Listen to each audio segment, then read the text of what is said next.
श्रेय टणाटणी भुवनेश्वर पटिया और कलाराहांगे रेल ओभरब्रिज शिलान्यास कार्यक्रम में रोचक घटना गोटेपटे भुवनेश्वर सांसद अपराजिता षडंगी समर्थकों नाराबाजी अन्यपटे विधायक सुशांत राउत समर्थकों नाराबाजी। यह प्रकल्प में राज्य सरकार अनेक भूमिका रही।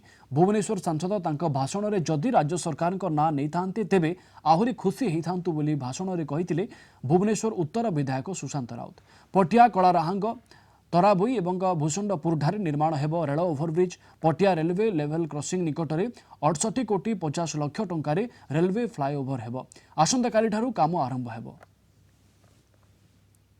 जी ऐतिहासिक दिन बहुत दिनर दाबी पूर्ति होगाकू जाउछि। एठी 68 कोटी 50 लाख टंकार रेलवे फ्लाईओवर हेब। काली परदिन काम आरंभ हेब।